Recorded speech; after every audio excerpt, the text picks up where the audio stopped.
أعوذ بالله من الشيطان الرجيم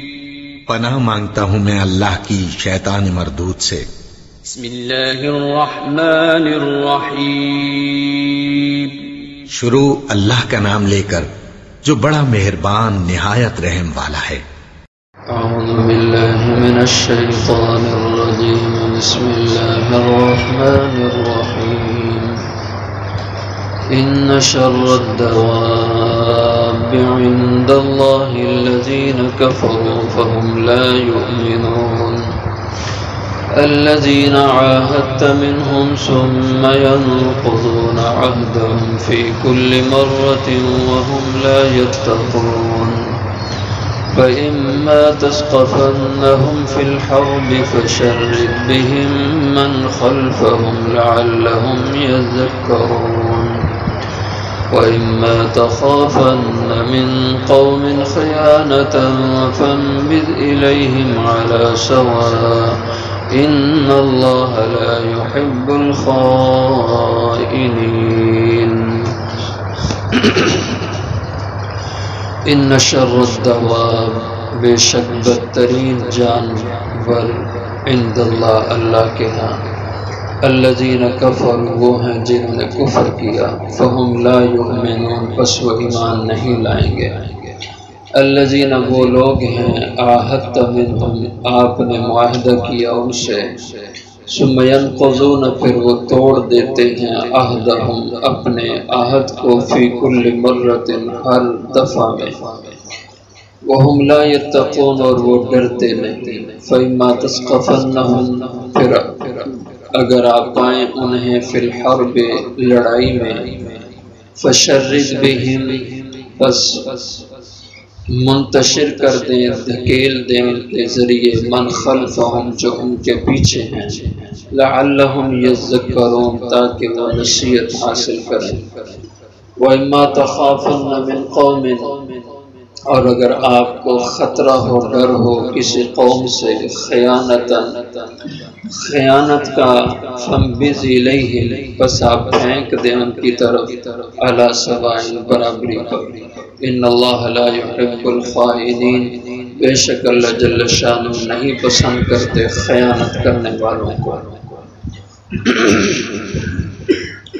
ان آیات کا تعلق مدینہ منورہ میں آباد یہودیوں کے حوالے سے ہے۔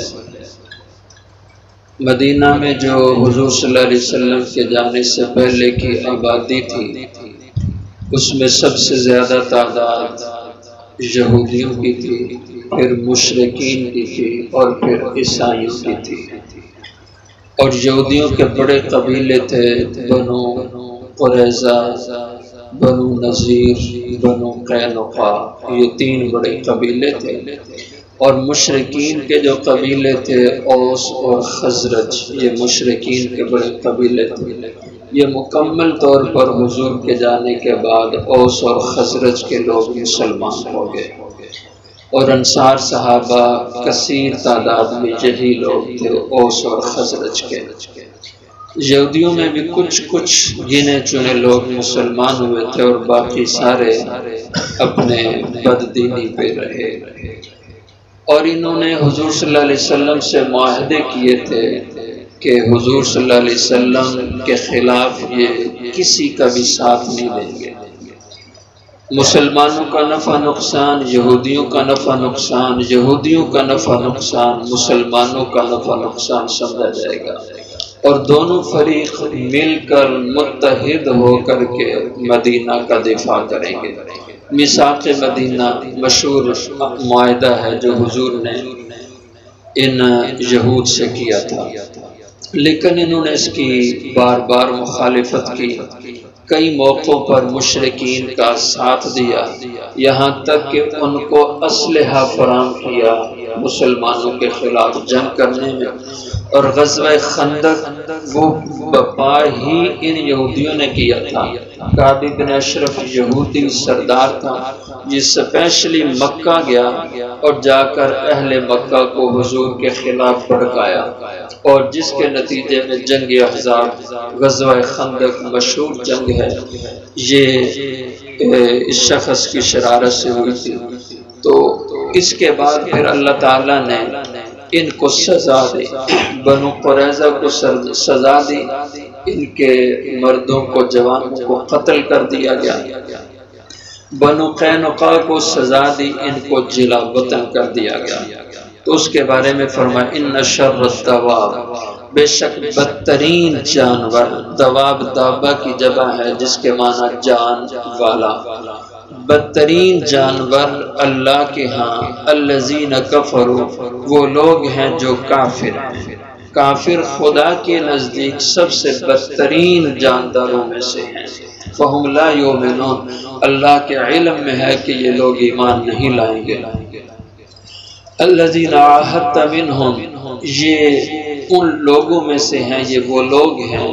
عاہدت منہم، آپ نے معاہدہ کیا ان سے،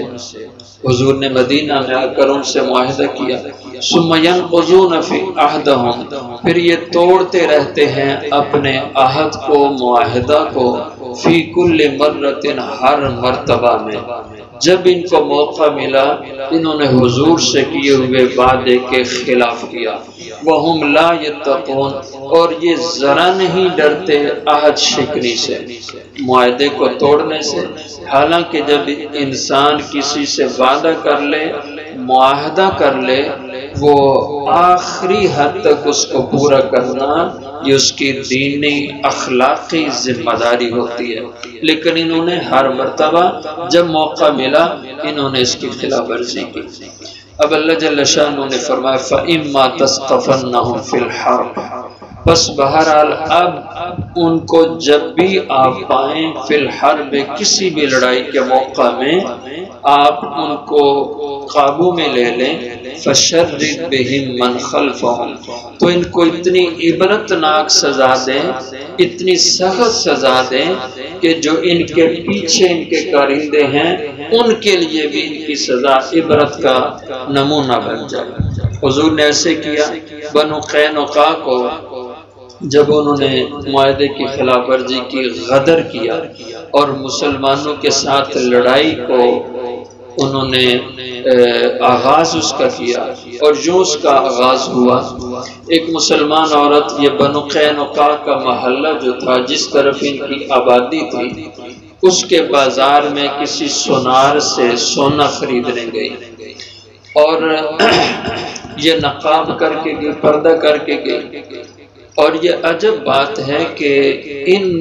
بدبختوں کی جو تاریخ اس دور میں تھی آج بھی وہی تاریخ ہے یہود و نصارہ کی۔ اس وقت بھی یہ مسلمانوں کے عورتوں کا نقاب اور حجاب ان کو برداشت نہیں ہوتا تھا، اور آج کے یہودی اور عیسائی کو بھی مسلمان کا نقاب، مسلمان عورتوں کا حجاب برداشت نہیں ہوتا۔ تو انہوں نے اس عورت کا نقاب اتارنے کی کوشش کی یہودیوں، اور جس سونار کی دکان پہ گئی اس سے سونا خریدا، اس نے یہ حرکت کی کہ اس نے اس عورت کا دوپٹہ کسی چیز کے ساتھ باندھ دیا۔ جب یہ عورت اٹھ کے دکان سے باہر نکلنے لگی تو سارا اس کا دوپٹہ سرک کر کے نیچے گر گیا اور یہ عورت بے پردہ ہو گئی، اور بے پرد ہونے پہ اس عورت کی چیخ نکلی، اور یہ چیخ قریب کو مسلمان بھی اس بازار میں گیا ہوا تھا، اس نے سنی، اور وہ اس یہودی سونار پہ حملہ آور ہوا، مسلمان کے حملے سے وہ یہودی قتل ہو گیا۔ اس کے بعد یہودی اس مسلمان پہ ٹوٹ پڑے، اور اس مسلمان کو انہوں نے اپنے محلے بازار میں شہید کر دیا، اور اس سے پھر یہ دو بدو کی جنگ ہو گئی مسلمانوں میں اور ان یہودیوں میں۔ اور یہ حضور صلی اللہ علیہ وسلم کے پاس قصہ گیا تو آپ صلی اللہ علیہ وسلم نے فیصلہ کیا ان کے محاصرے کا، اور یہ چونکہ یہودی سارے قلعہ بند ہوتے ہیں، قلعے انہوں نے بنائے ہوئے تھے اور یہ جنگی طور پر ان کو استعمال کرتے۔ جب ان کو خبر ہوئی کہ حضور قافلہ لے کے ہماری طرف آ رہے ہیں تو یہ قلعہ میں بند ہو گئے۔ حضور نے 15 دن تک ان کے قلعہ کا محاصرہ کر کیے رکھا۔ 15 دنوں کے بعد حضور کی شرطوں پر انہوں نے قلعہ سے نکل کر ہتھیار ڈال دیا اور حضور نے شرط یہ رکھی تھی اب تم مدینے میں نہیں رہ سکتے، تمہیں مدینہ چھوڑ کے جانا پڑے گا، اور جو کچھ تمہارا مال ہے وہ یہیں پہ رہے گا، مکان، زمین، مال سب چھوڑ دو گے اور خود چلے جاؤ گے۔ تو یہ یہاں سے پھر نکل کر یہ خیبر وغیرہ کے علاقوں میں جا بسے اور مدینے سے ان کو نکال دیا گیا۔ تو یہ ان کو عبرتناک سزا دی، اور ان کے پیچھے فشرد بہم من خلفہم، بس آپ منتشر کر دیں ان کے ذریعے سے من خلفہم، جو ان کے پیچھے ہیں، مکہ کے مشرک اور یمن کے مشرک اور عیسائی جو ان کے پیچھے تھے، جو ان کو جن کی اشیر بعد سے یہ لوگ مسلمانوں پہ حملے کرتے تھے مدینے میں رہ کر، فرما ان کو بھی عبرت ہو جائے، لعلہم یذکرون، تاکہ وہ نصیحت پکڑیں۔ وَإِمَّا تَخَافَنَّ مِنْ قَوْمٍ خِیَانَةً، اور اگر آپ کو ڈر ہو، خطرہ ہو کسی قوم سے خیانت کا، خیانت سے مطلب عہد شکنی، معاہدے کی خلاف ورزی کا، فَانبِذْ إِلَیْہِمْ عَلیٰ سَوَاءٍ، جیسے یہودیوں نے کیا تو آپ فرمایا، آپ کو اللہ نے فرمایا جب یہ کسی معاہدے کی خلاف ورزی کریں تو تم پھر خفیہ طور پر ان کے خلاف کارروائی نہ کرو، بلکہ فوراً ان کو اطلاع کر دو بھئی تم نے معاہدے کی پہلے خلاف ورزی کی، اس لیے ہماری طرف سے بھی معاہدہ ختم ہو چکا ہے،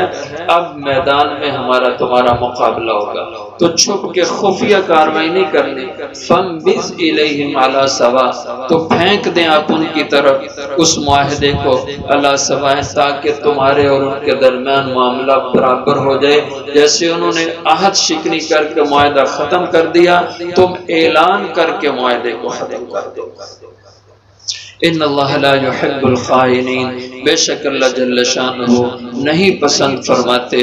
خیانت کرنے والوں کو۔ کسی بھی معاملے کی خیانت ہو، وعدہ کر کے اس کو توڑنے کی خیانت ہو، یا کسی اور معاملے کی، اللہ کو یہ ادا خیانت والی، دغا والی، یہ ادا اللہ کو بالکل پسند نہیں۔